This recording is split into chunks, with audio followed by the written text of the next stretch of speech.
le vice-premier ministre en charge des transports, M. Jean-Pierre Bemba Gombo. Bonsoir. Bonsoir. Et vous aviez dit que vous allez accuser certains acteurs. Est-ce d'actualité, oui ou non? Je peux vous confirmer, effectivement, que c'est d'actualité.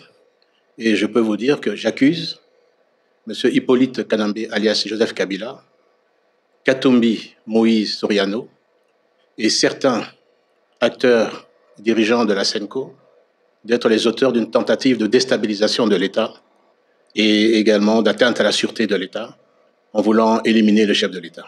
Quand on dit accusation, on dit preuve. La dernière fois, vous aviez avancé certains faits que vous n'aviez pas démontrés. Vous nous donniez rendez-vous à une date ultérieure. Aujourd'hui, vous allez accuser ou vous accuser et aller prouver ce que vous dites? Oui, je vais effectivement accuser et prouver. J'espérais que je n'allais pas arriver à ces éléments que je possédais déjà depuis plus de 6 mois. Et je peux vous dire que je vais vous amener les preuves de ce que j'ai dit. J'accuse. J'accuse, vous faisiez, en le disant, référence à Émile Zola. C'était en 1898. Il écrivait au président de la France, à l'issue du verdict d'un procès, Dreyfus dit verdict antisémite.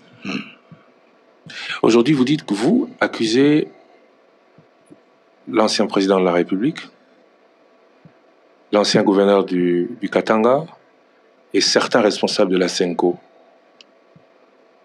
Quelles sont les preuves que vous amenez sur la table? Parce que ces accusations sont graves. Et pourquoi est-ce que toutes les accusations que vous portez ou qui sont portées, le président l'a fait avant, ne sont pas suivies d'action judiciaire? D'abord, revenons sur l'accusation. Vous les accusez de quoi? J'accuse ces 3 groupes de personnes de tentatives de déstabilisation de l'État. Je les accuse des tentatives de coup d'État et d'élimination du chef de l'État. Et je vais aller individu par individu. Et je vais vous le prouver et vous donner les éléments. Je vais commencer par M. Hippolyte Kanambe, alias Joseph Kabila. C'est important, cette incise. Parce qu'en fait, dans ce pays, il faut qu'on se dise la vérité. Nous avons eu à la tête du pays un imposteur et un usurpateur. Je pèse mes mots et je vais vous expliquer pourquoi. L'ancien président de la République est arrivé comment? Il était l'aide de camp du chef d'état-major général de l'armée rwandaise. Dans ses bagages, il y avait Hippolyte Kanambe, qu'on a fait passer pour le fils de Laurent Désiré Kabila. Or, Hippolyte Kanambe est un agent de l'armée rwandaise. Son chef est et était Paul Kagame, commandant suprême des forces rwandaises. C'est ça la vérité. Cela n'a jamais été démontré. Alors, je ne parle pas de l'appartenance à l'armée rwandaise, mais de la non-filiation de ce dernier avec Laurent Désiré Kabila. Mais il y a eu plusieurs témoignages. Il y a d'abord les vrais enfants biologiques de Laurent Désiré Kabila, qui ne reconnaissent pas Hippolyte Kanambe. Et Hippolyte Kanambe a un père et une mère. Sa mère s'appelait Marceline, et son père, là-dessus, qui était un ancien maquisard également, je vais vous donner son nom là-dessus. Depuis 18 ans, enfin, c'est la thèse de M. Honoré Ngbanda, rien n'a, semble-t-il, été réellement prouvé. Qu'est-ce qui, aujourd'hui, vous dit accuser une seule personne ou accusant une seule personne vous fait vous fier à ces accusations plutôt que à des accusations plus claires de ce qu'il aurait fait récemment? D'ailleurs, dans le mensonge également, celle qu'on appelle Jeannette Kabila, ce n'est pas la jumelle, c'est en fait la petite sœur de son père, là-dessus. Et d'ailleurs, elle n'est pas née là-dessus, elle est née le 9 mai 68, à Rubavu. Le père, donc, de Jeannette, qui est la petite sœur donc du père de Hippolyte Kanambé, s'appelait Monsieur Arthur et la mère s'appelait Thérèse. Thérèse Ndesamburo. Voilà la vraie identité, d'où on part. Qu'est-ce qui se passe lorsque tout ce monde arrive donc à Kinshasa, chasse le président Mobutu? C'est à ce moment-là que les troupes rwandaises prennent le contrôle, pas simplement de l'armée, des services de sécurité là-dessus et des grandes structures de l'État. En fait, on est dans une phase de colonisation par le Rwanda de la RDC. Laurent Désiré Kabila sent de plus en plus, au niveau de la population quinoise surtout, et de la population congolaise, un rejet de l'armée rwandaise. Et c'est comme ça qu'il prend la décision, à un moment donné, de demander à l'armée rwandaise de quitter le pays. Et une bonne partie des militaires quittent. Mais James Kabarebe avait infiltré déjà notre armée, avec des militaires rwandais là-dessus. Dans toute l'armée, il avait, en tant que chef d'état-major général, pris le contrôle de l'armée et infiltré, pour un meilleur contrôle, l'ensemble de notre armée. Et lorsqu'il quitte avec une bonne partie des troupes, mais il laisse une armée qui est infiltrée.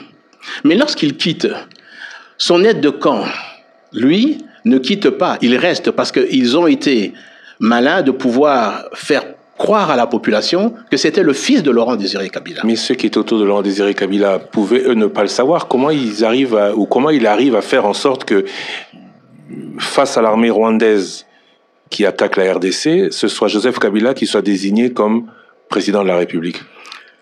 Mais dans la planification, Laurent Désiré Kabila, dès le départ, ne devait pas être le chef de l'État. En fait, il s'est autoproclamé et a surpris ses alliés à Lubumbashi. Mais les Rwandais avaient déjà positionné leurs agents et soldats de l'armée à ses côtés et ont voulu faire croire à la population que c'était le fils. Donc, lorsqu'ils assassinent le président Laurent Désiré Kabila, c'est là qu'ils propulsent leur agent de l'armée rwandaise, chef de l'État. Sa mission, il y avait 4 objectifs dans sa mission. Premièrement, c'était de continuer à désarticuler l'armée, les forces armées congolaises. Et d'ailleurs, lorsque vous verrez dans tout le 18 ans qui s'est passé, et lorsque vous entendez parler qu'il y avait les attaques du CNDP d'abord, du M23 ensuite, tout ça, ce n'était qu'une mascarade en fait. C'était un prétexte qui était organisé par le Rwanda pour ensuite, d'après les attaques, venir toujours avec des compromissions, avec des accords. Des accords qui demandaient l'intégration de ces forces rebelles, soi-disant, une fois CNDP, une fois M23, au sein de l'armée donc congolaise. C'était qu'une manœuvre, une ruse là-dessus. Donc toutes ces attaques que vous voyez, la CNDP, etc., et regardez d'ailleurs lorsque Tshibanda signe ces accords honteux, c'était simplement pour permettre l'infiltration et l'intégration de forces rwandaises dans notre armée. Ça, c'était un des premiers objectifs. Deuxième objectif, c'était le pillage de notre pays. Un des ministres du gouvernement, que vous avez certainement reçu, a dit que dans les accords, 66 millions de dollars quittaient chaque mois la Banque centrale pour alimenter et être versés au Rwanda. 800 millions Non, 66 millions par mois. Fois 12, 800 millions de dollars par an. Multiplié par 18, ça vous fait près de 15 milliards de dollars. Depuis que Depuis le 18 ans. Et ça, vous savez que c'est la justification du régime de Kigali, c'était pour, soi-disant, payer l'effort de guerre qui avait été mené pour chasser Mobutu en 7 mois. La RDC a payé 66 millions de dollars par mois. Absolument. Pendant 18 ans. Pendant 18 ans. C'est ça qu'a coûté, je veux dire, à la République. Et ça veut dire, multiplié par 18, ça vous fait 15 milliards de dollars. Et quand Félix Tshisekedi arrive, qu'est-ce qui se passe? C'est là, maintenant, la raison pour laquelle on cherche la tête de notre président. Lui a dit que non, ça ne peut pas continuer comme ça. 66 millions de dollars par mois. Lui a dit non, ça ne peut pas continuer comme ça. Et c'est une des raisons pour laquelle on lui fait la guerre. On lui fait la guerre à notre pays. L'objectif, tous ces objectifs qu'il était en train de mettre en place, c'était également la balkanisation du pays. C'est ce que son chef le commandant suprême de l'armée de Hippolyte Kagame, lequel lui appartient, c'était également organiser la balkanisation du pays. Mais là, il n'a pas réussi, parce qu'il s'est trouvé face à un peuple qui veut rester uni et qui ne veut pas être divisé. Qu'il est aujourd'hui, ce peuple? Non, ce peuple ne veut pas être divisé. Que le Nord Kivu et le Sud Kivu, qui sont maintenant envahis par les troupes rwandaises, vous interrogez les populations là-bas, ça ne les intéresse pas. Elles rejettent cette armée. Et vous voyez l'action des Wazalendo, courageux, dont je veux rendre hommage, sont en train de défendre leurs terres. Mais aujourd'hui, vous dites, j'accuse Joseph Kabila de vouloir... Et d'autres. Qu'est-ce qu'a fait Joseph Kabila? Quelle preuve avez-vous récente de l'action de Joseph Kabila pour déstabiliser la République et s'en prendre à la personnalité du président de la République? Alors, ce que je voudrais continuer à dire, c'est que l'objectif également, le quatrième objectif, c'était de pouvoir coloniser notre pays et rendre ce peuple dans un état d'esclavage. Le contrôle total pour organiser le pillage. S'il fallait tuer, on tue.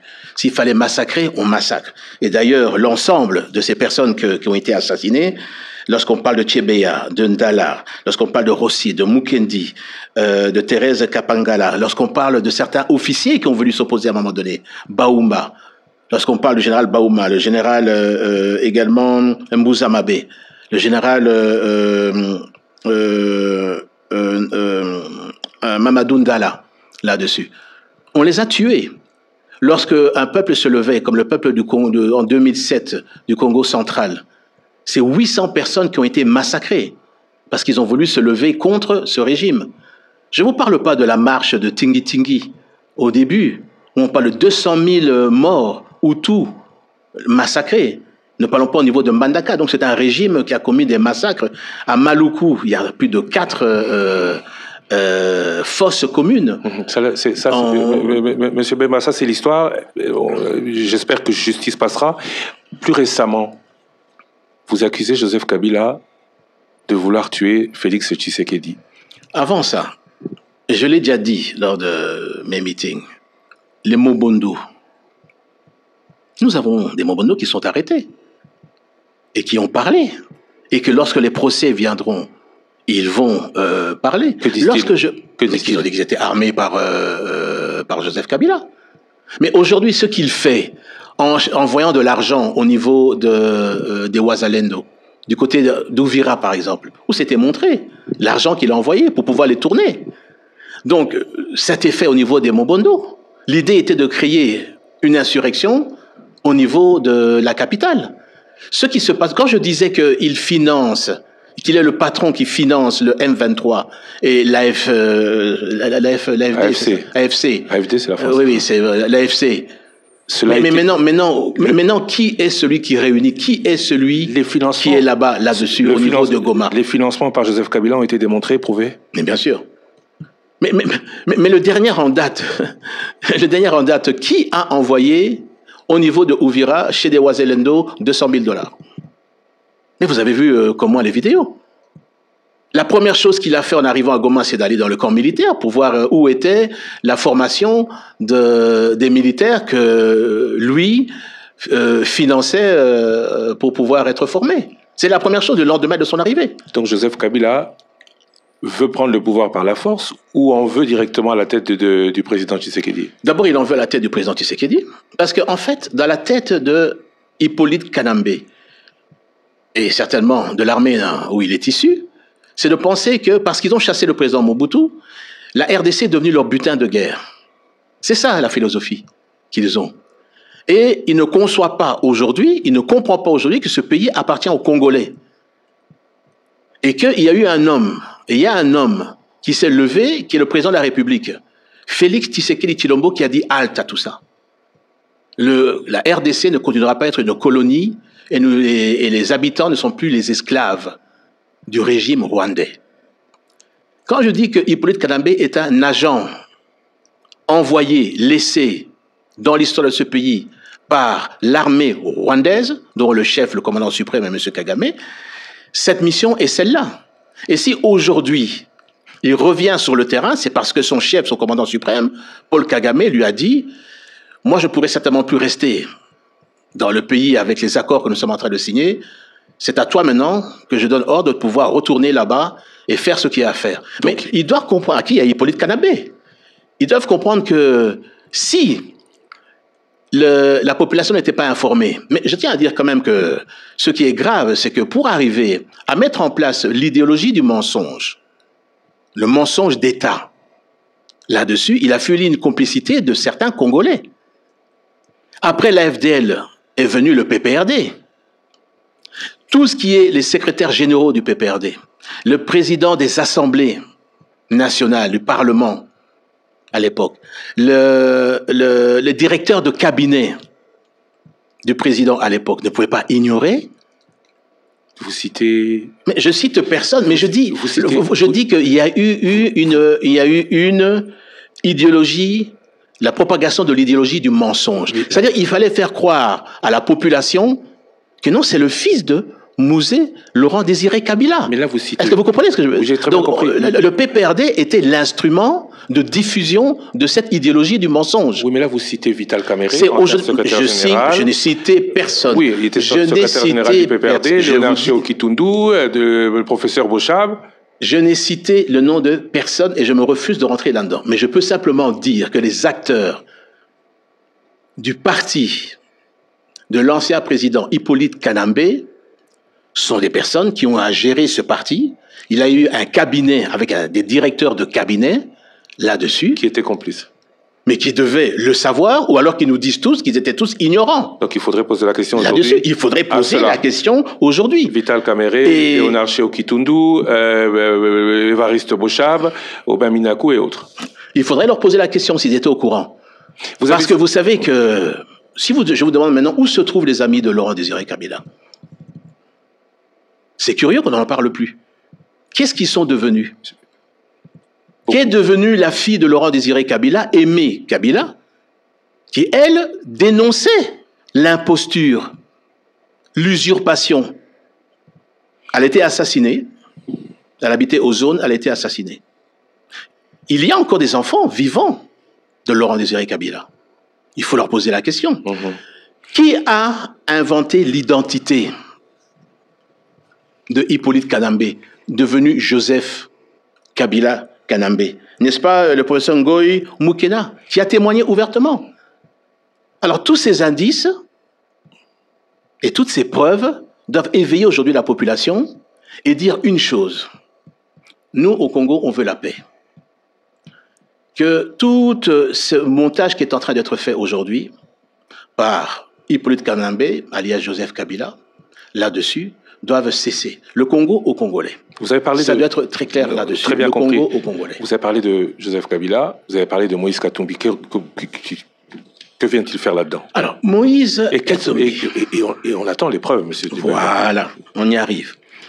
Et certainement, vous me parlez des preuves des élections. Je vous ai dit, là-dessus, que Moïse Katumbi est omnibulé, obsédé. C'est une obsession d'être président de la République. Très bien. Mais comment est-ce qu'il a voulu le faire en 2023? Je vous avais dit, lorsque j'ai fait cette interview, qu'une opération est en train d'être montée avec des Russes, parce qu'en tant que ministre de la Défense, j'avais le réseau d'information assez poussé, pour pouvoir manipuler et entrer dans le site de la CENI, sortir des faux listings et être diffusés par une grande organisation que je n'ai pas voulu nommer, mais en fait, c'était déjà les acteurs, certains acteurs de la SENCO. Vous nous avez dit que vous alliez nous donner des preuves. Aujourd'hui, Vous les avez? La CENI, le site de la CENI. Et je vous invite ensuite à aller à la CENI et poser la question. Le jour du vote, la CENI a été attaquée. Et ça, les informaticiens, ils le comprendront, ont été attaqués plus de 3400 fois. Attaqué plus de 3400 fois. Ça veut dire que vous aviez des interférences qui essayaient de rentrer dans le site de la CENI pour arriver maintenant à modifier les résultats des élections. Mais dès que nous avons eu l'information de cette tentative, bien sûr, j'ai informé le chef de l'État et le chef de l'État a fait prendre les mesures pour protéger le site. Et c'est comme ça qu'ils n'ont pas pu pénétrer le site. J'ai bien dit 3400 fois sur la journée. Et même le lendemain, 2 jours après, les attaques continuaient. Les preuves sont là, là-dessus. Et je vais vous dire plus que ça, sans vous citer les noms. Les preuves que cela vient de Moïse Katumbi aussi. Mais bien sûr. Bien sûr. Parce que le renseignement, moi, quand on me le donne, on le cite, nommément. Et vous avez réussi à monter sur la base des renseignements qu'on vous donne bien sûr. À sa personne. Bien sûr. Puisque ceux à qui il a demandé, c'est ceux qui sont venus de le dire. Et qui sont ceux-là? Ça, je ne vais pas vous donner le nom. Lui-même, il le sait. Il le sait. Mais demandez si oui ou non, le site n'a pas été attaqué plus de 3400 fois. Et peut-être encore, je suis dans les chiffres, c'était le chiffre que j'ai pu obtenir au lendemain des élections, mais certainement que ça a pu encore continuer, mais c'est de cet ordre de grandeur. L'idée était de pouvoir rentrer, changer les chiffres à l'intérieur des votes, imprimer un faux listing de résultats et le donner à des acteurs, à certains acteurs de la Senco pour diffuser et dire voilà les vrais résultats, immédiatement après le vote. Malheureusement, ils n'ont pas pu pénétrer et sortir les listings là-dessus. Et d'ailleurs, ils ont confirmé par la suite que les chiffres qui sont sortis de l'élection présidentielle correspondent à ce que eux auraient également eu. Voilà, ça c'est le début. L'obsession, être omnibulé. Qu'est-ce qu'il a voulu faire? Vous avez entendu parler certainement de cet aéroport qui se trouvait à je me trompe pas. Puerto, non, c'est au niveau de Moulongo, je pense. Ça s'appelait Moulongo, oui. Moulondé. C'est à Moulondé. C'était, oui. L'aéroport qu'il a voulu. Oui, mais c'est un aéroport qui était parvenu à monter à 1800 mètres, avec 50 mètres plus de 50 à 60 mètres de large. Je peux vous dire qu'un aéroport comme ça peut accueillir jusqu'à un C-130, qui peut transporter entre 150 et 180 personnes, ou un Antonov 12, qui peut transporter plus ou moins 150 personnes. Ça veut dire qu'une opération aurait pu être montée par nos ennemis pour pouvoir débarquer à cet aéroport de Moulondé et attaquer le Katanga. Je vais vous dire la preuve qui existe. Je ne rentrerai pas dans le détail judiciaire. D'abord, c'est une faute pénale. Vous ne pouvez pas construire un aéroport sans avoir l'autorisation de l'AAC. Oui, mais il a dit qu'il en a construit, il a rétabli beaucoup d'autres choses. Non, ça c'est faux. Ça c'est faux. Il y a toute une manipulation de faux également. Lorsqu'il a appris ça, il a essayé de se rattraper après coup en envoyant une lettre pour informer l'AAC, pas pour demander l'autorisation, mais pire que ça. Au moment donc où le service de sécurité prenne le contrôle de l'aéroport, on met la main sur son chauffeur personnel. Et vous savez ce que son chauffeur personnel fait découvrir au service de sécurité? Toutes les caches d'armes qui se trouvent dans les fermes de Moïse Katumbi. Pourquoi est-ce que, depuis tout ce temps, on n'a jamais vu ces images? Ces images, moi je les ai vues, elles existent. Mais peut-être que c'est entre les mains de la justice. À la minute où Moïse Katumbi apprend que son chauffeur est arrêté, c'est à cette minute-là qu'il prend sa Jeep et qu'il traverse sur la Zambie. Et que sa femme traverse le lac pour pouvoir rejoindre la Zambie. Donc vous avez la preuve aussi pour Moïse Katumbi. Je vous le dis. Certains responsables de la Senco, vous dites aussi. Certains responsables de la Senco. Alors ça, c'est une grande déception. Parce que l'église doit être au milieu du village. Mais ce que certains acteurs, je n'ai pas dit tous les acteurs, certains acteurs. Vous ne pouvez pas citer. Je vais citer certaines preuves. OK. Sont en train de mener, c'est d'abord, ça a commencé par des discours de haine et d'incitation. Si vous regardez certaines, vous écoutez certaines homélies, des incitations au soulèvement. Je l'ai même dénoncé lorsque je suis venu la dernière fois chez vous. Ça a été fait à dessein.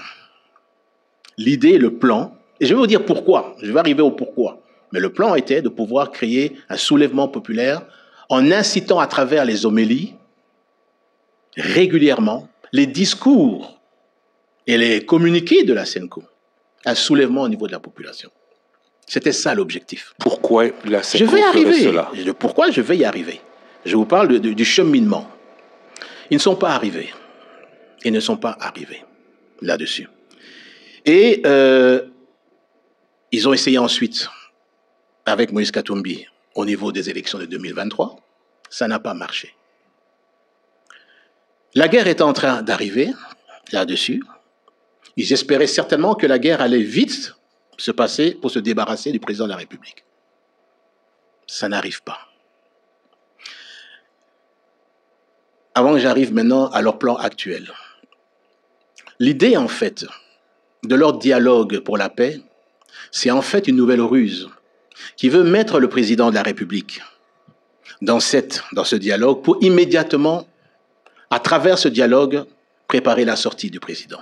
Tout ça, ils vont dire, c'est pas vrai, je raconte des histoires, mais c'est ça le plan. Et je vais vous dire pourquoi ils en veulent au président de la République. En 2019, et là je veux citer les chiffres, l'ensemble des écoles catholiques, 19 217, 2019. Je cite la date, je vais vous dire pourquoi elle est importante.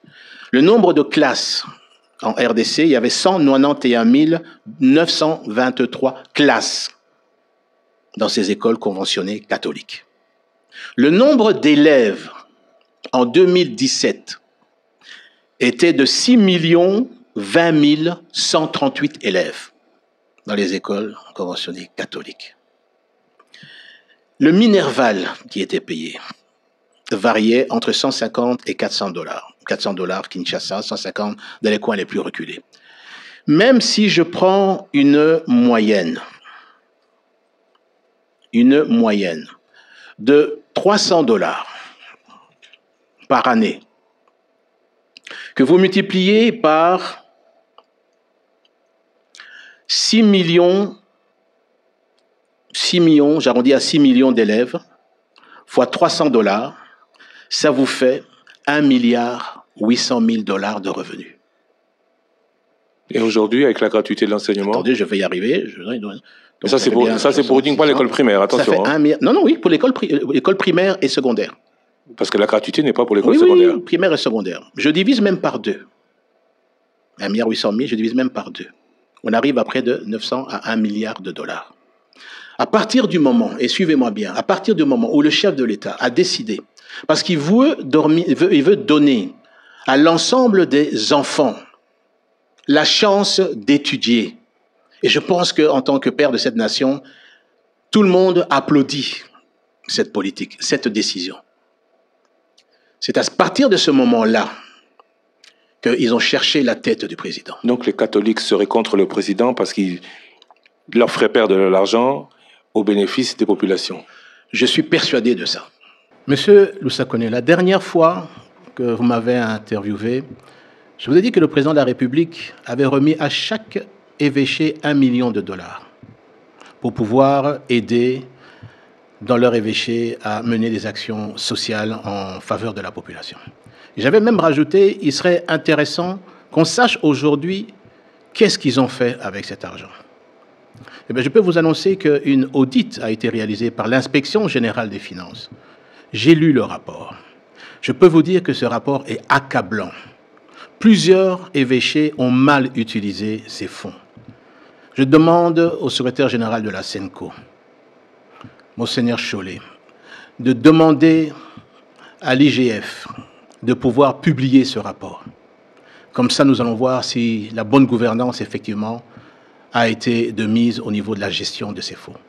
Parce que, je le dis, si on veut donner des leçons de morale aux autres, on doit être en mesure de ne pas pouvoir en recevoir. Doit venir. Vous avez dit que vous citerez des noms. Je vais citer des noms et je vais citer des exemples là-dessus.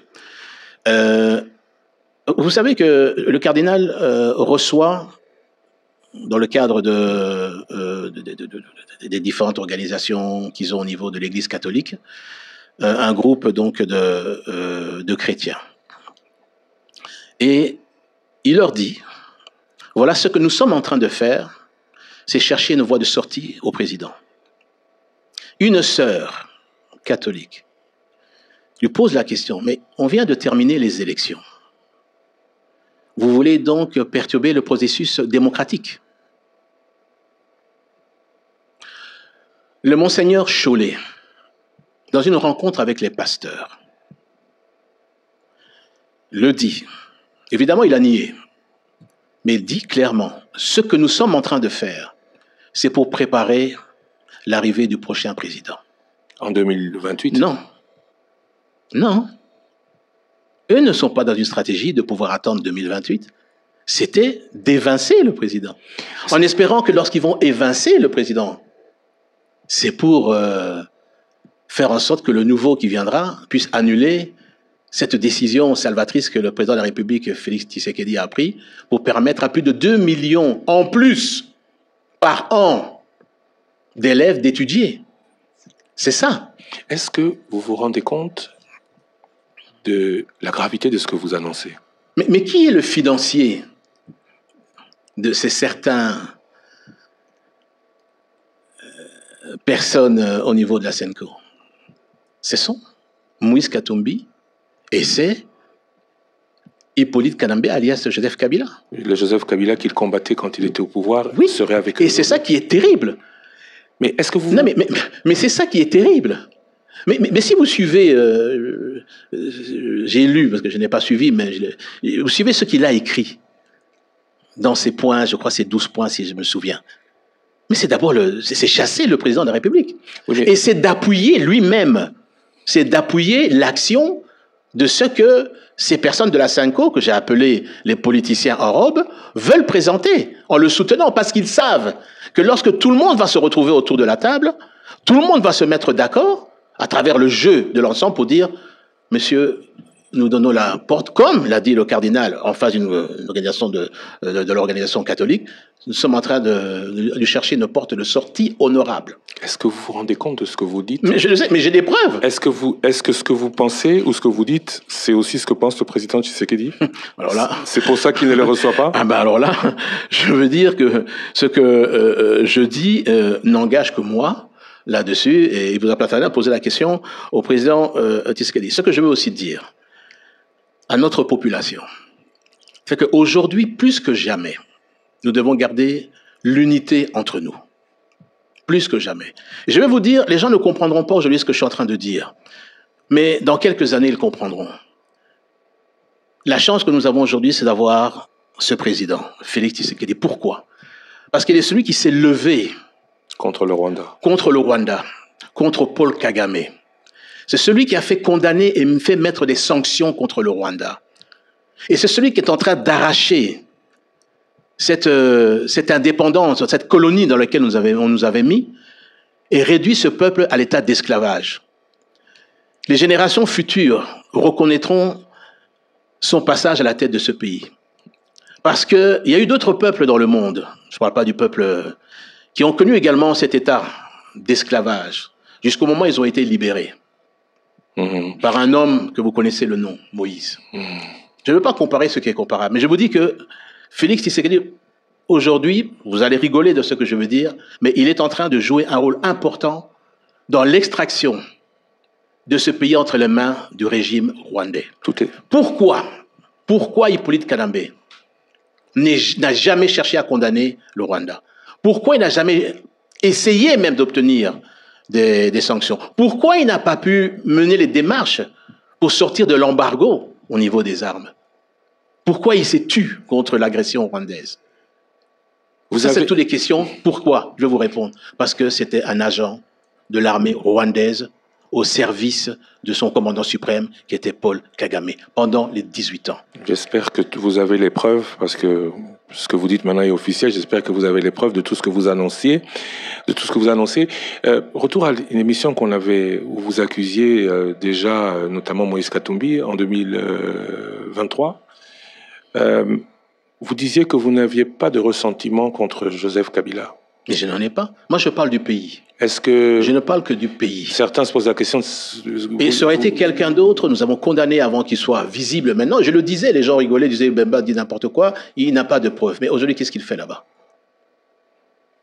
Goma est au Congo, disent-ils. Donc, vous voulez me dire maintenant que ceux qui agressent la RDC, si vous étiez Congolais, jamais vous n'avez condamné, au contraire, vous les avez compris. Vous êtes là-bas sous la protection de qui? Du Rwanda, c'est clair. Mais, non, Du Rwanda, c'est clair. Oui, mais du Rwanda, des forces de rwandaises, oui, c'est clair. Lequel il appartient. Bon. Attendez, vous croyez que n'importe qui peut aller là-bas, passer par Kigali, être escorté par des forces spéciales rwandaises et pour arriver à Goma et circuler là-bas sous la protection des forces rwandaises? Vous croyez que tout le monde peut se permettre de le faire? Demain, on parle de dialogue. Martin Fayulu propose que ce soit avec les religieux de l'ECC Senko. Vous participeriez à ce dialogue? Mais je sais ce que c'est que certains acteurs de Senko veulent chercher. C'est à travers justement ce que eux ils appellent leur dernière tentative, c'est de mettre en place ce dialogue pour qu'à l'intérieur, une dynamique se mette en place pour pouvoir évincer le président. Mais le président a été élu à près de 74%. Par la majorité, je veux dire, des Congolais. Nous n'allons pas... C'est un président qui est légitime, qui a été élu démocratiquement. Donc vous n'êtes pas d'une dynamique de dialogue? Je ne serai pas, je veux dire, dans une dynamique dont je sais, par les renseignements que j'ai, et j'ai la conviction, et j'ai toutes les preuves, que ce qu'on cherche simplement, c'est de pouvoir évincer le président qui a été élu démocratiquement. Lorsque certains acteurs de la Senko passent par Kigali, obtient au lendemain de la visite que le président leur a donnée, à leur demande, ils se rendent directement à Kigali dans les jours qui ont suivi.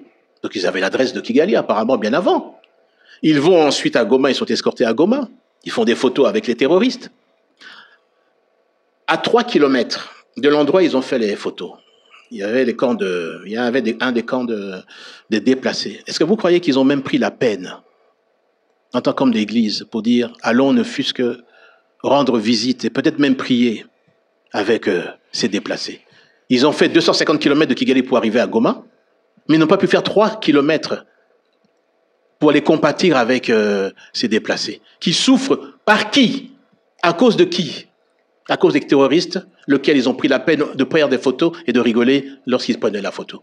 Est-ce que ça, ce n'est pas triste pour notre pays, pour notre peuple? Et est-ce que vous savez qui a pris rendez-vous chez le président Macron? Bien sûr, ils diront que ce n'est pas vrai. Pour nos fameux hommes politiques en robe. C'est qui? Président Kagame. C'est président Kagame qui a pris rendez-vous auprès du président Macron pour recevoir... Pour qu'il soit reçu. Ça, vous avez la preuve. Ce qu'on appelle les renseignements, oui.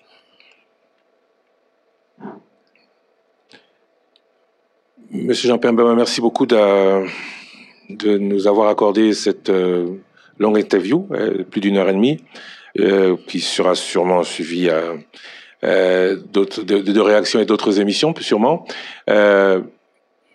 Quid de la justice?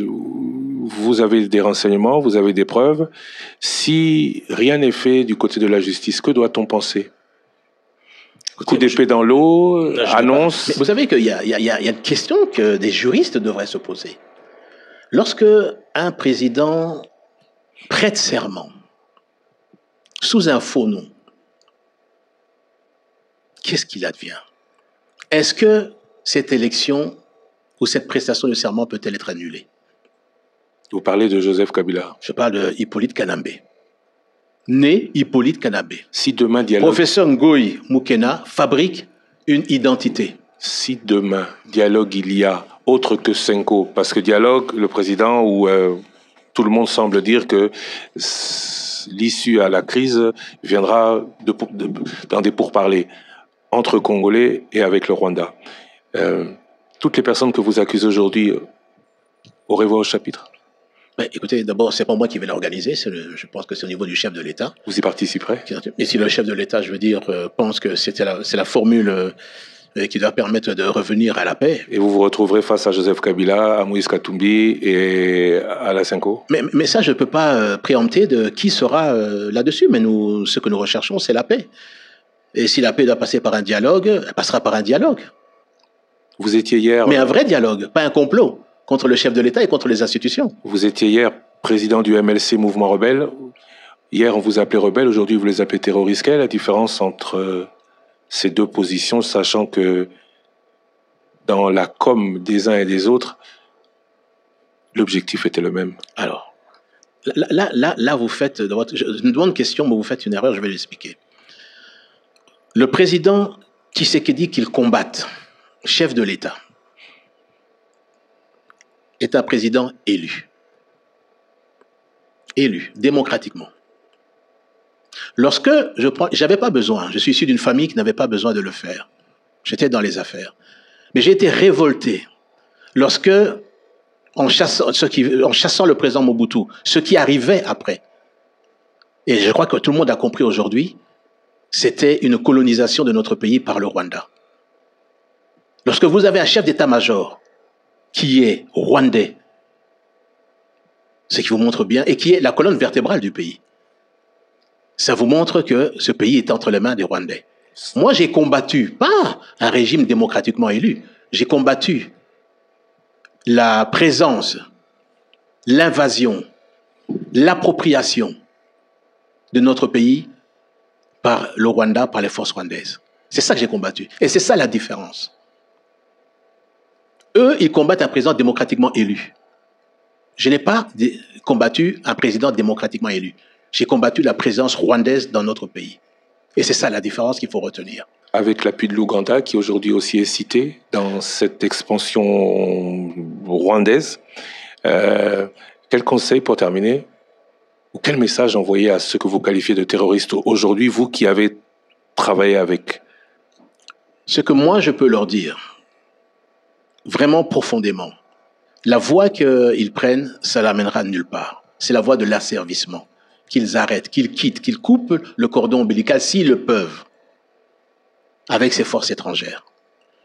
S'ils sont véritablement des Congolais et qu'ils se considèrent en âme, en conscience, en esprit congolais, qu'ils rejoignent l'unité de ce pays, l'unité de ce peuple là-dessus. Et que toutes ces velléités qui visent à déstabiliser, à balkaniser le pays, que ça cesse. Vous étiez, vous, hier rebelle? Est-ce que vous le regrettez? Ou est-ce que vous regrettez à un moment donné d'avoir combattu en alliance avec des forces étrangères? Attention, lorsque j'ai eu le soutien de l'Ouganda, c'était très clair. C'était pour la formation de nos hommes là-dessus. Rien que ça. Et ce n'était pas pour signer des accords pour dire « je vends le pays ». D'ailleurs, nous avons remis plus de 20 054 hommes lors de la réunification. Ce qui montre bien que ce sont les Congolais qui combattaient. Et je ne regrette pas. Pourquoi? Parce que grâce au combat que nous avons mené, nous avons pu rétablir la démocratie en passant par le processus de Lusaka et de Sun City. Rappelez-vous, le régime de la FDL avait supprimé tous les partis politiques. Il n'existait plus de partis politiques. Les libertés, je veux dire, individuelles n'existaient plus. Nous avons parvenu à remettre en place une constitution dans notre pays qui n'existait pas. Cette constitution qui a été signée à travers le 1+4, là-dessus. Nous avons permis de réunifier l'armée, les services de sécurité, l'administration. Et nous avons permis par ça également à obtenir des élections en 2006, par la suite, dont j'avais gagné, parce que je vais revenir là-dessus. Lorsque les élections ont lieu et que je gagne à 53,7%, qu'est-ce qui se passe? Monsieur Kagame appelle ses amis en Europe, aux États-Unis, et lui dit, il n'est pas question que Bemba soit président. Si Bemba est président, la guerre va continuer. Et la décision se prend à l'étranger, je ne citerai pas les pays, j'écrirai peut-être un jour, où on appelle l'abbé Malou Malou à l'étranger, dans une capitale, et on lui dit, vous ne pouvez pas proclamer Jean-Pierre Bemba. En 2011, c'est le même scénario qui recommence. Monsieur Kagame s'oppose parce qu'il juge qu'il est imprévisible. Étienne Tshisekedi. Étienne Tshisekedi, j'ai dit. Étienne Tshisekedi est imprévisible et qui ne veut pas d'Étienne Tshisekedi au pouvoir en RDC. Et les résultats que vous connaissez sortent en faveur de l'agent rwandais au service de l'armée rwandaise. Vous connaissez la fortune qui m'a été donnée par un chef d'État de la région qui connaît bien Hippolyte Kanambe. Et ce n'est pas des moindres. La fortune de Hippolyte Kanambe est de 7 milliards de dollars. 7 milliards de dollars américains. Rencontre inattendue, Martin Fayulu et Félix Tshisekedi. Vous l'avez appris comment? Vous avez été surpris? Par la voie de la presse. Hein. Je pense que j'avais appris qu'il avait fait la demande de pouvoir rencontrer le chef de l'État. Je crois qu'en tant que père de la nation, j'ai appris qu'ensuite le porte-parole du président de la République avait confirmé le président de la République était prêt à recevoir M. Fayulu. Je pense que c'est ce qui s'est passé. Vous n'étiez au courant de rien avant, comme certains disent, que si Tina Salama, la porte-parole du président, a répondu si rapidement, c'est parce qu'il y avait peut-être accord déjà conclu? En tout cas, là, je suis pas au courant. C'est vrai, moi, je n'étais pas au courant d'une volonté de pouvoir rencontrer le président de la République. Est-ce qu'on doit se dire, ou est-ce que vous vous dites, peut-être que les cartes de la majorité se redessinent?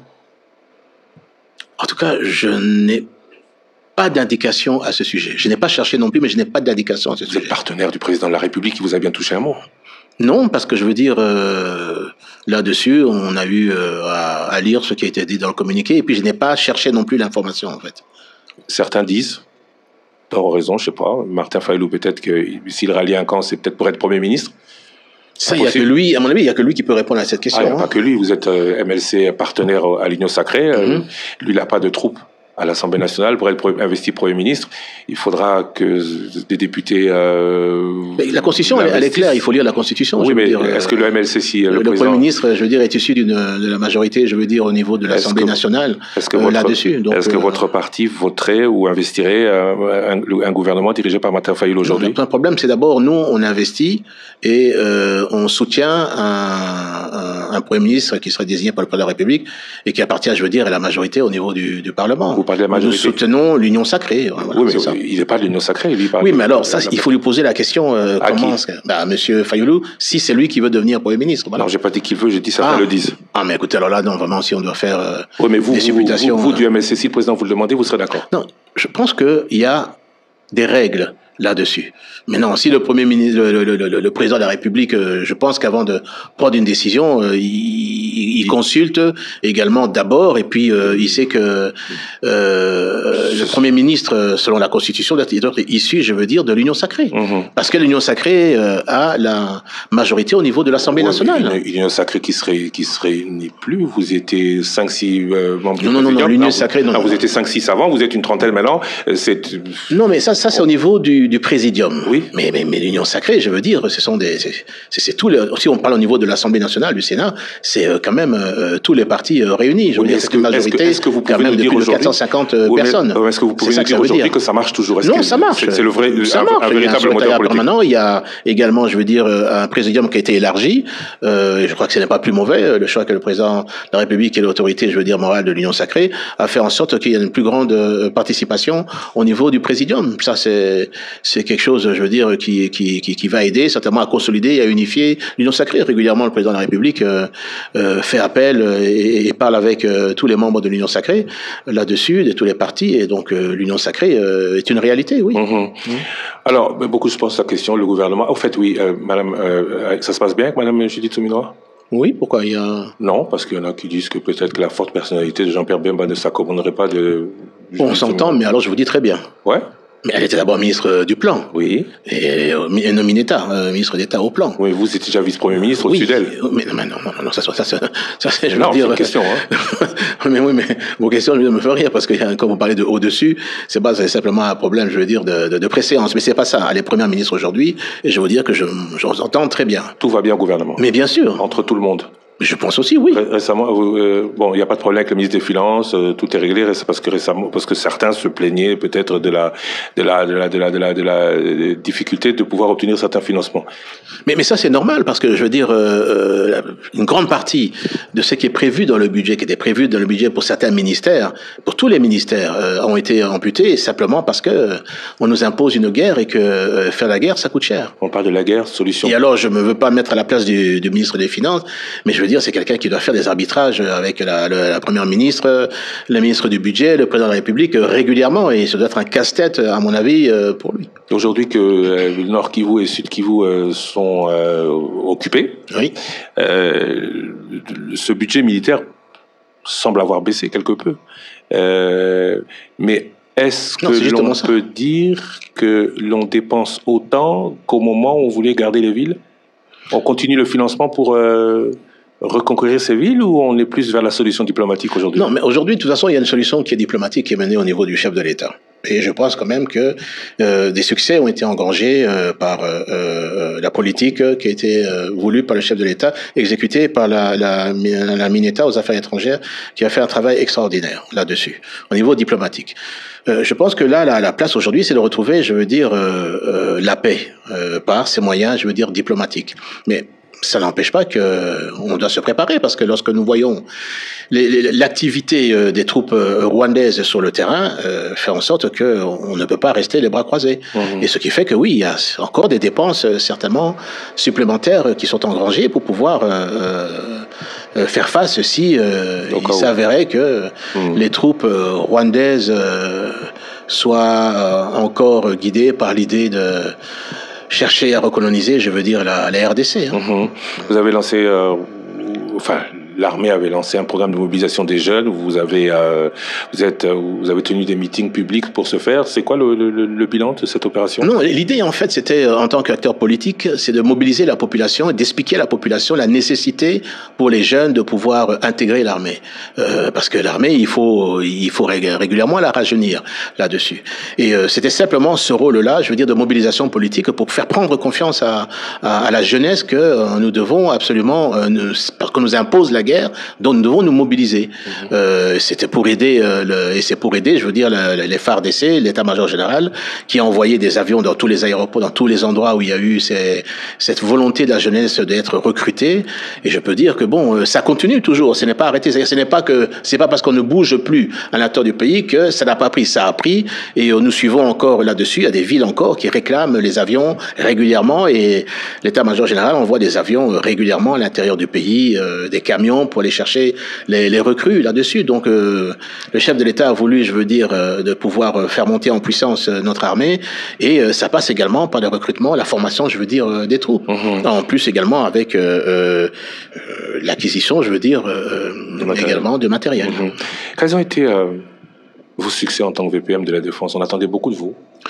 Oui, je pense qu'on a effectué des réformes, notamment aujourd'hui, je ne dirais pas le nombre, mais on était parvenu à pouvoir identifier exactement le nombre de militaires qui se trouvent dans les FARDC. Ils sont combien? Mais ça, je ne vous donnerai pas le nombre, ce sont les secrets défense, mais je peux vous dire qu'il y a une plus grande clarté au niveau des unités, des troupes.